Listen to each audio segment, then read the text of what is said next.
Hello students, आज मैं आप लोगों को डायरेक्ट और इनडायरेक्ट स्पीच की पार्ट 5 एक्सप्लेन कर रही हूँ, जिसमें मैंने एक्सक्लेमेटरी सेंटेंस को एक्सप्लेन किया है। तो आइए जानते हैं कि यदि रिपोर्टेड स्पीच अर्थात इन्वर्टेड कॉमास के अंदर एक्सक्लेमेटरी सेंटेंस दिया हो तो आप किस प्रकार से रिपोर्टेड स्पीच बदलेंगे, डायरेक्ट से इनडायरेक्ट बदलेंगे। सर्वप्रथम क्या करेंगे, रिपोर्टिंग वर्ब सैड या सैड टू को भाव के अनुसार बदलेंगे। जैसे क्राइड में, प्रेड, एक्सक्लेम्ड, विश, अपलॉडेड आदि किसी में से एक में। इसके उपरांत नंबर 2 बात ध्यान रखेंगे कि रिपोर्टिंग वर्ब को रिपोर्टेड स्पीच से जोड़ने के लिए दैट का प्रयोग करेंगे। तीसरी चीज़, रिपोर्टेड स्पीच के एक्सक्लेमेटरी सेंटेंस को इनडायरेक्ट बनाते समय असर्टिव सेंटेंस में बदल देंगे। मतलब वो फिर आपका एक्सक्लेमेटरी सेंटेंस नहीं रह जाएगा। कैसे रह जाएगा? बिल्कुल आपका असर्टिव सेंटेंस बन जाएगा। जैसे आपने इससे पहले इंट्रोगेटिव सेंटेंस में पढ़ा होगा, जब मैंने डायरेक्ट इनडायरेक्ट एक्सप्लेन किया था। तो अगर इंट्रोगेटिव सेंटेंस दिया होता था, जब हम इनडायरेक्ट चेंज करते थे तो वो सेंटेंस इनडायरेक्ट में आपका असर्टिव बन जाता था। इसी प्रकार ये नियम इसमें भी लागू होता है।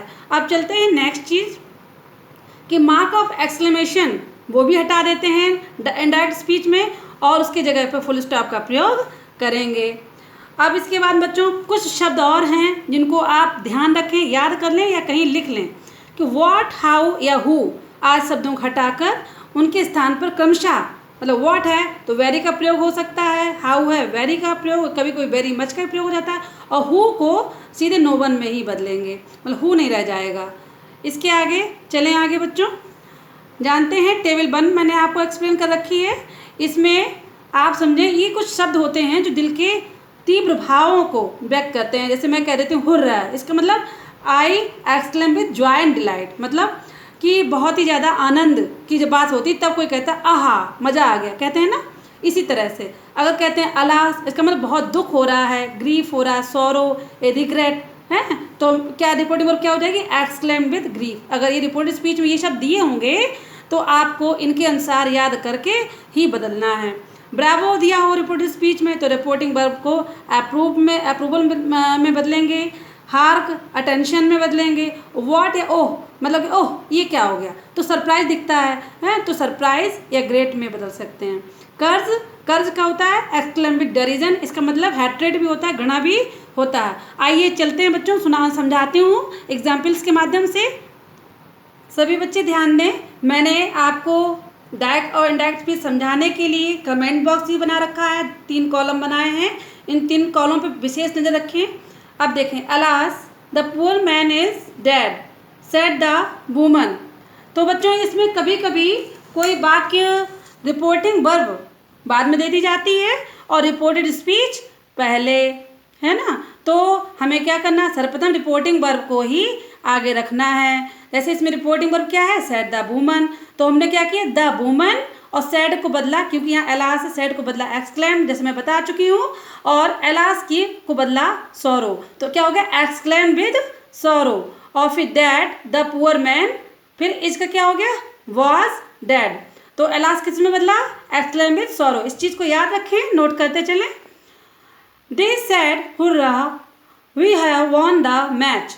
तो उन्होंने कहा कि हम बहुत प्रसन्नता से कि उन्होंने मैच जीत लिया।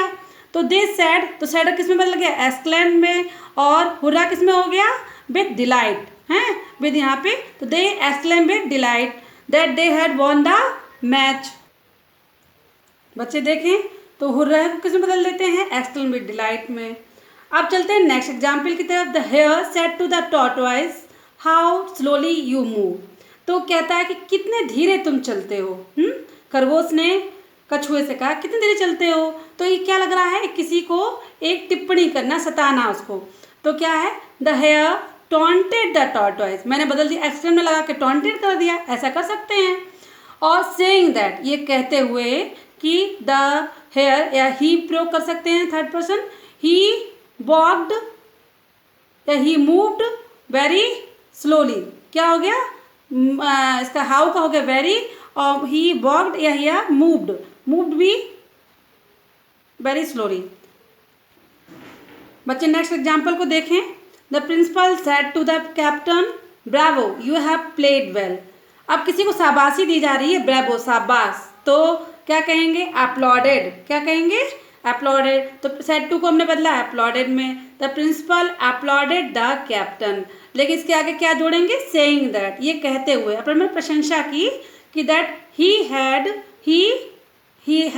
Played well. तो bravo applauded him saying that, इस चीज़ को ध्यान रखें। फिर देखो बच्चों, who can think of such a bad luck said the mother. तो इसमें भी देखो रिपोर्टिंग वर्ब लास्ट में दी है, इसको उठा के सबसे पहले आगे लिखा है, और इसके बाद में यहाँ पे सैड भी लिख सकते हैं, एक्सलेंट भी लिख सकते थे। तो द मदर सैड दैट, और मैंने इससे पहले आपको बताया था कि उसको किसमें बदल देते हैं, नो वन में, है ना। नो वन और कैन का could think of such a bad luck, तो ये आपका सेंटेंस असर्टिव बन गया। हु को किसमें बदला, नो वन में। अब नेक्स्ट में देखो, होप हा सैड द कॉन्विक्ट। अब देखो मतलब कोई एक दोषी कह रहा है कि बहुत तेजी से हंसते हुए कि अरे क्या होप, आशा है, तो हम क्या कहेंगे, हा मतलब क्या, लाफिंग की उसने। तो द कन्विक्ट, हृदय का भाव है ना, laughed wildly at the word hope. इस प्रकार से इसको चेंज किया जाएगा। What A cold night said शंकु। अब देखो कोई कहता है व्हाट ए कोल्ड नाइट, कितनी ठंडी रात है, तो शंकु इसमें रिपोर्टिंग और बाद में है, तो शंकु रिमार्क्ड, या शंकु एक्सक्लेम भी कर सकते थे, शंकु रिमार्क्ड पेनफुली, बड़ा दुख दिख रहा है कि कितनी ठंडी रात है, दैट इट वॉज, वर्ड किस बदल दिया, very, it was a very cold night. इन उदाहरणों को बच्चों नोट करते चलें, जो भूले ना आप। Last example, she said crossly who could imagine of such a ए डूम। तो कहते हैं, अरे नहीं कहते कि किसी कोसता है कोई, तो कर्जिट कहते हैं ना। तो मैंने अभी आपको उसे बताया था, क्या एक्सक्लेम विद डेरिजन का प्रयोग किया कर्जिट के लिए, है एक्सक्लेम विद डेरिजन। और हु को क्या बदला, नो वन में, कुड इमेजिन ऑफ सच ए डूम। इस प्रकार से कुछ बच्चों आपके लिए होमवर्क भी है जो करेंगे, practice makes a man perfect, तो ज़रूर करें। इन सभी वाक्यों को बच्चों अपनी कॉपीज़ में नोट करके इनको सॉल्व ज़रूर करें, और चैनल से जुड़े रहें, आगे की पढ़ाई पढ़ते रहें। Okay students, good bye.